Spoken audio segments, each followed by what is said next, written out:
Hey, welcome to the 5-minute video series I'm doing on how to start a ministry to the poor in your community. This is part 2. I'm going to get a little bit deeper, if that's okay. You ready? Let's get a little bit into the deep end. So here are just some philosophical things this is how I have learned to approach this whole ministry to the poor. When we started the motel ministry, and now it's been probably about, I think 12 to 15 years, whatever, it's been a long time. But when we started, it's been longer than we've been doing house church. We actually started doing it at the church we were at before we left to start our house church. So we actually have been doing this for a long, long time.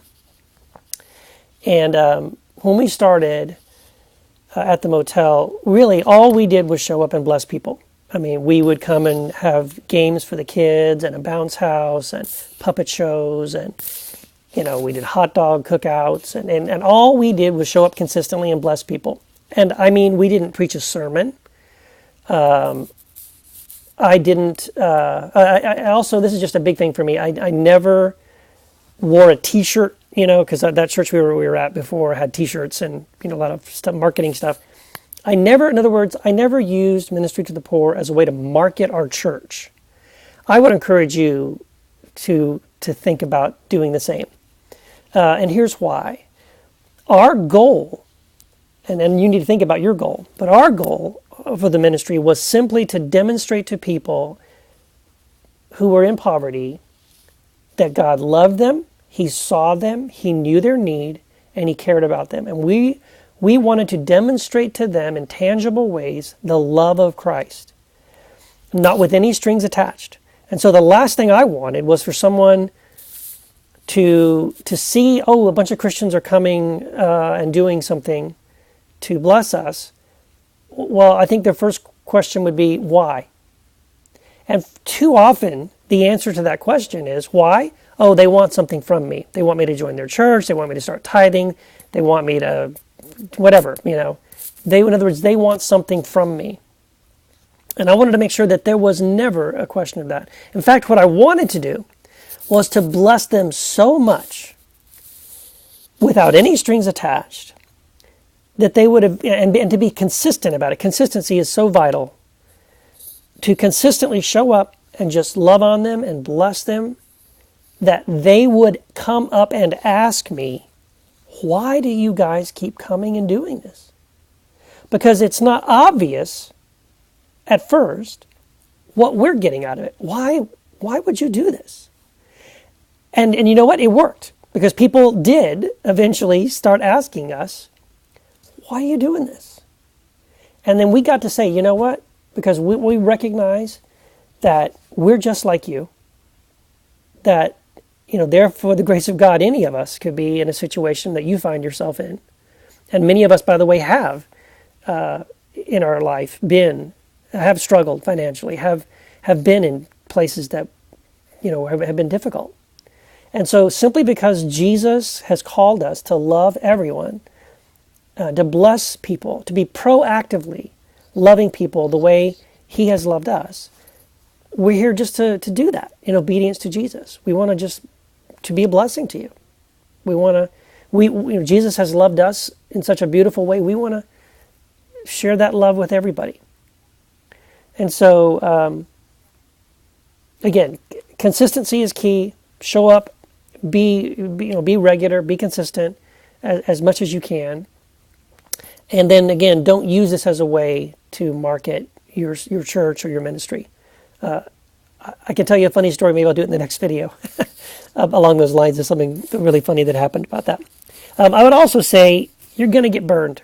And what I mean by that is someone is going to come up to you and tell you a story, and you're going to believe it. You're going to totally believe the story they're telling you and why they need money or why they need help or why they need whatever they're asking for.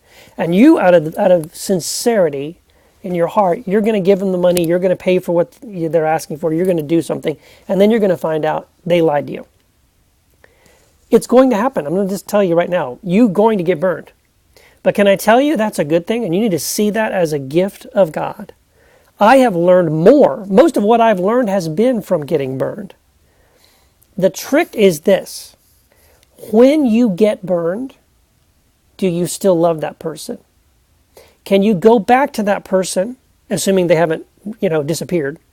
Can you go back to them and in an honest, loving way say to that person, hey, you know what? I know that you weren't truthful to me about why you needed that help. I want you to know I still love you. And I want you to know you don't have to lie to me if you need help. And so I would ask you, please don't lie to me again. But I want you to know that, Jesus said the truth will set you free. And if you can be honest with me, you can be truthful with me. And I would like our relationship to be based on that, on truth, right? So, in other words, get burned, but learn from it, and get burned, but don't let it make you jaded. Do all you can to keep your heart soft in that process. And recognize as well, again, I'm going to go over 5 minutes again, deal with it. I think we need to see ourselves in people who are struggling. I'll be honest with you, if I was living in a motel, or if I was homeless, or living in my car with my wife and my little boys when they were younger, I can tell you, I would lie, steal, cheat. I would do anything I could to make sure my kids could be fed. I would cut every corner. I would take advantage of every possible thing I could.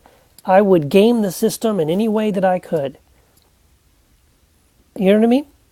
Because you love your family. And again, yeah, maybe I wouldn't go to some extremes that others have gone to, because I don't want to lie to people, and I don't want to rip people off, and I don't want to misrepresent my, who I am or what I'm going through. But you know what I'm saying? Can you at least understand the desperation that would put somebody in a position that they would say, you know what, I'm going to do anything I can to get an extra bag of food, or to get an extra box, that's supposed to go to somebody, or to get an extra $20, So you have to put yourself in their shoes as much as possible, and have compassion for the desperation that some of the people are dealing with. I would also say bigger is not better. A lot of times people have this idea of, oh my gosh, we should have this massive circus tent, and we should have a band come, and we should get, donations from this massive restaurant, and we should feed 1,000 people, and on and on and on. And you know what? I got to tell you, I would rather sit down with a hot dog with one guy under a tree who's homeless, and just say, hey, what's your name, man? Tell me your story. What's going on? Understand there is so much beauty and value. The kingdom is in the small things. Don't turn this into something huge and big and massive. Here's the other problem with the temptation to go big and to go massive. You lose connection with people. And I want to tell you, what I think a lot of that is fear. We're afraid to sit down face to face and look someone in the eye and befriend someone who's living in poverty. We're afraid. And so we kind of create this big, huge event, and it makes us feel good. It might bless people. You might bless people on a massive scale, but at the end of the day, when you go home, you don't know anyone's name who's homeless. You're not in relationship with someone who's in need. And I think that's really the goal. I think that's what Jesus wants, is for us to be in relationship with people, to know the names of people who are living in poverty, who are homeless, who are struggling, that we would be real with them and know them. And this brings me to something very important. Please don't pet the poor. Early on, somebody used that phrase and said, so much of what we do in Christian ministry to the poor is drive-by service, right? We get in the car, we load it up full of all this stuff, we drive in, we drop it on them, we kind of pet them, oh, you poor homeless person, I'm so sorry. Okay, bye, see you next month. And again, that's not what we're called to do. That's not what Jesus did. That's not what Jesus wants us to do. He wants us to know their names, to spend time with them, look them in the eye long enough to remember what color their eyes are. Pray with them, and then not just pray with them on the spot, but pray in your personal prayer time, pray with them during the week. If you're really bold, get their cell number and text them and encourage them every day. How you doing? I'm praying for you. Hope you're doing all right. Start building connections and relationships with people who are struggling. And please don't pet the poor. Don't do your drive-by ministry. Also, again, this whole thing about bigger is not better. Don't attempt to cure poverty in your city. You know what? That's not going to happen. The main question to ask is, what do you see? In other words, ask God to give you eyes to see the need around you. And then say, well, what do I have? In other words, what you have won't be enough in itself to completely address the problem. And that's okay. What did the disciples do? When they were sitting there and they saw 3,000 people sitting on the hillside listening to Jesus, and they saw the people were hungry. And they saw that what they had was only a few loaves and fishes. So what did they do? Well, first they said, let's send them away. And Jesus said, no, you feed them. But here's how you do it. You take what little you have and you give it to Jesus. And you trust that he will make it enough. Now, it may not be enough to cover the entire need, but he will use it to be a blessing, to be enough of a blessing that people recognize you're doing what you can. And no one can do more than the best they can do, right? So you're just called to do the best you can do with what you have and be obedient with that and trust the Lord for the rest and teach the people that you're ministering to trust the Lord to make up the difference. Because again, you don't want them to create a dependence upon you. The goal is not for them to look to you to be their ATM machine or their grocery store or whatever.